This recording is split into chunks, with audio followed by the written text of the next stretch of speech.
Yeah, since morning, actually, I was really enjoying listening to wonderful speakers, sitting there, and now I'm bereft of that joy, and I'm here. But thank you, Alexander and Anders, for inviting me in this panel and giving me this opportunity to share my experiences at the Godrej Archives, which is an archives of 120 years old Godrej group of companies. I won't go into what the company is all about. You can just Google it. But I will straight come to the point. But I would like to take you through a little background, because business archiving in India is still not really, it's still a niche kind of activity that we are doing. But it has a genesis in the development of business history as a study. So that's why actually I would just take you through that how the business history was really introduced in India in the year in 1960s, when Indian Institute of Management was established. And this was actually modeled after the Harvard Business School. It was established in Ahmedabad in Gujarat in India. And there was Dr. Dwijendra Tripathi, who was appointed as a professor of business history. Now, that was the beginning of the business history in India, and he did really a tremendous pioneering, he played a really pioneering role in establishing it as an academic subject. And he realized soon that there is really a paucity of business records in India in absence of business archives, and therefore he really find it difficult that how actually they can possibly do the case studies of the businesses when there is no archives and there are no records. And therefore his entire life he really struggled hard to convince the business houses to preserve their records, and he actually managed to convince the Kasturbhai Lalbai, who was the businessman, and his personal papers were later on actually sent to the National Archives because of his efforts. And he also actually was responsible for getting this resolution passed in the year 2003 at the Indian Historical Records Commission, whereby he wanted actually to encourage business houses, identify what kind of business houses would be there to provide the business resources for the business history. And he also wanted to help them in cataloging and actually set up that kind of a process whereby the help can be provided to the business houses. And in the year 2008, National Archives took an initiative of organizing one conference to understand the prospects of business archiving in India. And Meena is here, and she was instrumental in organizing that conference in the year 2008. In spite of all these efforts, business history really and business archiving really found no foundation as such in India. And even today, there are only 5 companies, including 2 banks, have the archives. So in spite of all these efforts, really nothing happened over these years. And therefore, this was the situation when, in the year 2006, Godrej Archives was being set up, and I joined to set up this archives. We had this guiding principle from the owners of the company, and he actually had thought of and ideated about having the archives in 1995, and he wanted it to be a heritage center open for research and reference. Now, that was really credible that he had this in mind, that we will open up our records for the research. Of course, in the year 2006, it was formally established. So our major challenge actually was creating and cultivating the expectations of the researchers and create the users for the business archives in the absence of, there are no business historians in India, except for Dr. Dwijendra Tripathi. And after his retirement, the subject of business history also was stopped being taught at the IIM Ahmedabad. And of course, now they have revived it last year, so which is quite a good sign for us. So our whole objective was to create the users and create the expectations in the beginning. And Serendipity really played a role in the 2 months of our establishment. And Dr. Douglas Haynes from Dartmouth College actually called the archives. We really had a very little collection at that point of time. And he wanted to see the advertisements, because he was actually studying the history of consumption in Southeast Asia, especially related to the soaps. And Godrej was manufacturing soaps, and it's still manufacturing soaps. And he actually just called us, and this interaction really proved useful, and we actually started understanding what the business historians might be looking for. And we really chatted with him, and he talked about, what are the trends in business history all over the world, which really helped us in understanding how we can actually go about collecting the material as well in our archives. And then we also started organizing little conference room exhibition, as we call it, and we started inviting our employees to see the material that we have.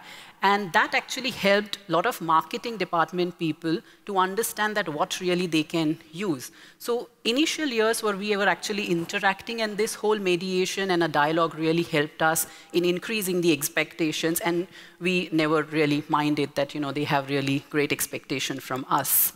And then, of course, we had these range of historians now regularly actually researching through our records, but I won't go into the details. So most of the queries were product-related that we manufactured, like typewriter, which now we have discontinued. Even the furnitures we are into, so people were actually understanding and studying the designs there, and even ballot box that we manufactured for the first election of independent India, that actually somebody was studying the history of elections in India. So we actually started getting a lot of these inquiries. However, actually some of the expectations were really quite interesting, and they really made us relook at the cataloging and the keywords that we were actually using for our records. And one such was recently we received. So the Partition Museum is being set up in India right now. And in 1947, when India became independent, we were divided into two nations. So it wasn't a really happy note to begin with, our independence with. So we were actually, and the Pakistan was created. So two nations were actually born on that day. And there was a lot of this exchange of population that happened, and it had really a traumatic kind of an experience. So somebody was really setting up this museum, and this was really all of a sudden, they just called us and said, do you have anything? Now, we are a company manufacturing so many products.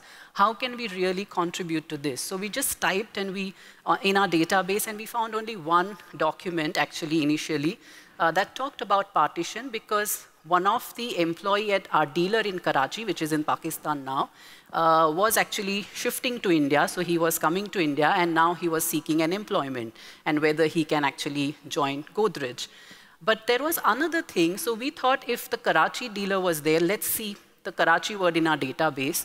And that's how actually we found one more interesting document, which was just one line. The memo was that now the goods that will be exported to Karachi will have Made in India label. Now that was a statement on the partition in a way, and that really helped us. And now we really thought that, okay, now we have to go back to all Karachi things and now see whether we can actually add this partition in the keyword as well.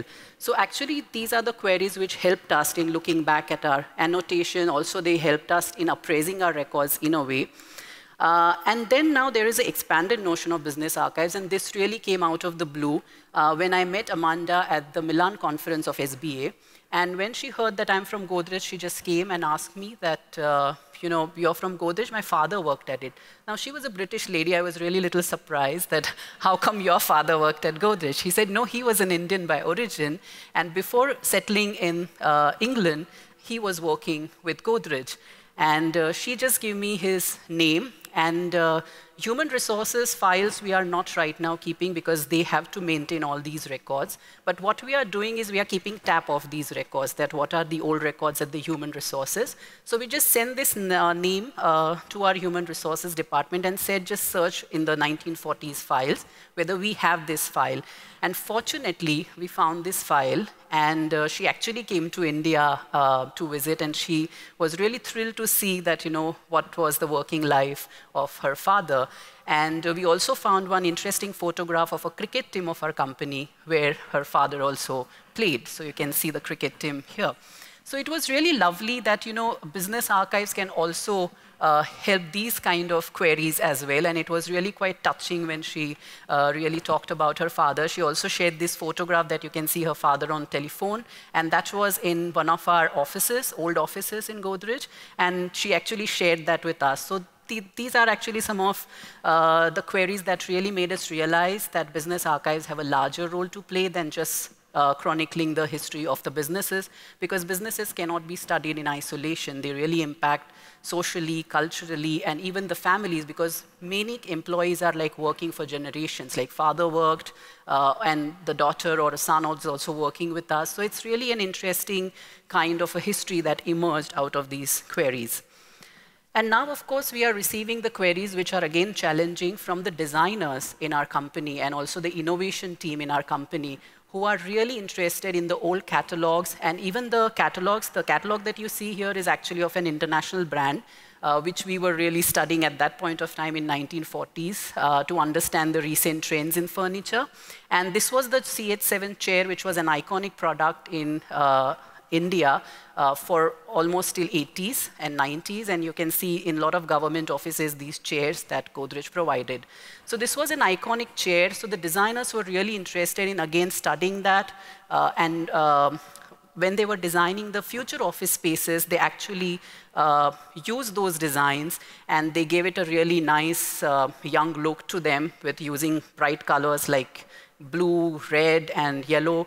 And that's how these are the future offices that you can see on the screen. They are now using these designs inspired by the old designs of our products. So now innovation team is really give us actually quite challenging assignments of, they will just call us and say, please give us the design timeline of this product. But now we are working in collaboration with them so that we can have the design timelines of various products. And then, of course, nowadays, artists are quite interested, and a lot of installations that are taking place on our campus, people are really trying to use this history because nowadays, retro is new cool, and that's why actually a lot of youngsters are really, again, looking back at the past, and therefore, Godrej, because it was really connected with the middle classes, and the products really have quite an emotional connection, they are using all these things on the new spaces, and because we are into property business, so now we are actually establishing and selling a lot of houses, and there actually they have created this space talking about the legacy and history of that place, that what was it before and now how they are actually developing as a real estate.